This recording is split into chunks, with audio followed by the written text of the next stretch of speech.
కామారెడ్డి జిల్లా జుక్కల్ నియోజకవర్గంలో వెలుగు చూసిన ఆసక్తికర విషయం సాక్షాత్తు అధికార కాంగ్రెస్ పార్టీకి చెందిన పలువురు నేతలు కార్యకర్తలు ముందస్తు అరెస్టులయ్యారు. ఆపై పలు పోలీస్ స్టేషన్లో బైండోవర్ పాలైన అధికార పార్టీ నేతలు కార్యకర్తలు. జుక్కల్ నియోజకవర్గంలో పర్యాటక శాఖ మంత్రి జూపల్లి కృష్ణారావు పర్యటన సందర్భంగా జుక్కల్ నియోజకవర్గంలో ఎమ్మెల్యే వర్సెస్ పలువురు కార్యకర్తలు లీడర్లు అనే చందంగా మారిన వైనం. మంత్రి జూపల్లి కృష్ణారావు పర్యటనను ఎక్కడ అడ్డుకుంటారోనని పలువురిని అరెస్ట్ చేసి బైండోవర్ చేశారు పోలీసులు. జుక్కల్ ఎమ్మెల్యే తోట లక్ష్మీ కాంతారావు తమను ముందస్తు అరెస్ట్ చేయించి పోలీస్ స్టేషన్లో బైండోవర్ చేయించారని కొందరు అసంతృప్తి వ్యక్తం చేస్తున్నారు. ఇటీవల పలువురు పార్టీ నేతలు కార్యకర్తలు జుక్కల్ నియోజకవర్గ ఎమ్మెల్యే తోట లక్ష్మీ కాంతారావు తీరును ఎండగడుతూ నిరసన గలం విప్పి గాంధీ భవన్ మెట్ల సాక్షిగా ధిక్కార స్వరం వినిపించిన సందర్భం. జుక్కల్ ఎమ్మెల్యే తోట లక్ష్మీ కాంతారావు కాంగ్రెస్ పార్టీలోని పలువురు కార్యకర్తలు నేతల మధ్య కోల్డ్ వార్ నడుస్తుందని చెప్పకనే చెబుతుంది ఈ ఘటన. జుక్కల్ ఎమ్మెల్యే తోట లక్ష్మీ కాంతారావు వెన్నంటే ఉండి కష్టకాలంలో కాంగ్రెస్ పార్టీ జెండా మోసి తనని ఎమ్మెల్యేగా గెలిపించుకుంటే లక్ష్మీ కాంతారావు అసలు రంగు బయటపడిందని పలువురు పార్టీ నేతలు అభిప్రాయపడుతున్నారు. భారతదేశ రాజకీయ చరిత్రలో ఎక్కడా వినని మరెక్కడా జరగని వింత అవమానం తమకే జరిగిందని ఆవేదన వ్యక్తం చేస్తున్నారు పలువురు పార్టీ నేతలు.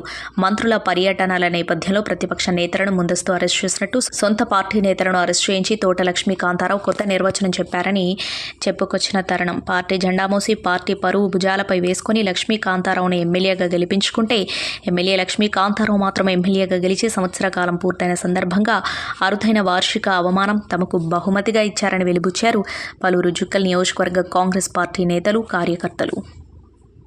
కాంగ్రెస్ పార్టీలో తోట లక్ష్మీకాంత్ గారు ఎవరో కూడా మాకు తెలియని పరిస్థితుల్లో ఆనాడు నిజాం సాగర్కి చెందినటువంటి జయప్రదీప్ జడ్పీటీసీ అయినటువంటి జయప్రదీప్ గారు తీసుకొచ్చి జుక్కల్ నియోజకవర్గానికి పరిచయం చేయడం జరిగింది. ఇక్కడ స్థానికంగా ఉన్నటువంటి మా దగ్గర సంజు పటేల్ గారు, యూనివర్సిటీ గారు, గుల్లా విఠల్ పటేల్ గారు, ఎంపీ లక్ష్మణ్ పటేల్ గారు వీళ్ళందరూ కూడా కలిసి తీసుకొచ్చి కాన్స్టిట్యూషన్ మొత్తం బిచ్కుతకు సంబంధించి కమల్ శెట్ గారు, పాషాబాయ్ గారు, అది మద్దతు సంగమేశ్వర్ గారు, అదేవిధంగా వర రమేష్ గారు, సురేష్ గారు వీళ్ళని అందరూ కలిసి సాహెబ్రావు వీళ్ళందరూ కలిసి కాన్స్టిట్యూషన్ మొత్తం తిప్పి ఆయన పేరు పరిచయాలు మొత్తం చేపించి ఇంకా ఇప్పటికీ కూడా కొన్ని గ్రామాల్లో పేర్లు కూడా ఆయనకు తెలియని పరిస్థితిలో ఉన్నాయి. కానీ ఈరోజు మా మంత్రి గారు అయినటువంటి జూపల్లి కృష్ణారావు గారు వస్తుందంటే మాకు అరెస్ట్ చేయడం ఏంటి మాకు అర్థం కాదు. గత ప్రభుత్వంలో మేము అరెస్ట్ అయినాం అంటే ఆ రోజు ప్రభుత్వంలో ఉన్నాం కాబట్టి మాకు అరెస్ట్ చేసినట్టు ఒక అర్థం ఉన్నది. ఈరోజు మా ప్రభుత్వం వచ్చి మమ్మల్ని అరెస్ట్ చేయడం అంటే మాకే సిగ్గు అనిపిస్తుంది. అంతే కదా, కాంగ్రెస్ కార్యకర్తలు కాంగ్రెస్ కష్టపడ్డ కార్యకర్తలు ఈరోజు ఎవరైతే దేశంలో ఎక్కడ కూడా జరగని పరిస్థితి.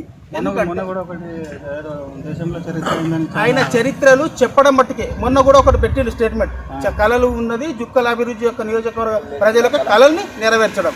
ఏం కళలు నెరవేరుస్తావు నువ్వు? అభివృద్ధి చెందు. ఫస్ట్ ఏంటంటే కష్టపడ్డ కార్యకర్తల యొక్క ఏంది వాళ్ళ వెనుక ఎంతోమంది ఓటర్స్ ఉన్నారు, వాళ్ళ వెనుక ఇది ఉన్నారు, వాళ్ళకి ఏదో మేము ఆశ చూపించినాం, ఏది పథకాలు ఇస్తాం, అవి చేస్తాం, అది పని చేపిస్తామని చెప్పినాం. ఆ రోజు వాళ్ళకి యొక్క కళలు ఇచ్చారు, హామీలు ఇచ్చినాం, దాన్ని నెరవేర్చే ప్రయత్నం చేయండి, అది చేయండి. ఇంకో విషయం ఏంటంటే తోట లక్ష్మీకాంత్ గురించి ఈరోజు నేను స్ట్రేట్గా ఒక మాట అడగదలుచుకున్నాం. ఎందుకంటే మేము ప్రతిపక్షంలో లేదు, అధికార పక్షంలో ఉన్నదని ఆయన మర్చిపోయింది. కానీ మేము మాకు గర్వం ఉంది, మా ప్రభుత్వం ఉంది, మేము సిగ్గుపడాల్సిన పరిస్థితి మాకు రానియకండి. ఇంకో విషయం ఏంటంటే మీరు ఏం చేసినా జుక్కల్ నియోజకవర్గంలో ఇంకో 20 ఏళ్ల పాటు మాకు నిలదొక్కకుండా నాశనం చేయడానికి వచ్చారని మేము మాత్రం మేము అడగదలుచుకున్నాం. కాంగ్రెస్ పార్టీని కాపాడండి, కాంగ్రెస్ పార్టీని ఖతం చేసే ప్రయత్నం మాత్రం మీరు చేయకండి అని మేము ఈరోజు అడగదలుచుకున్నాం. Hi everybody, this is Kireeti Damaraju. Like, share and subscribe to Saira TV. ఓ సైరా.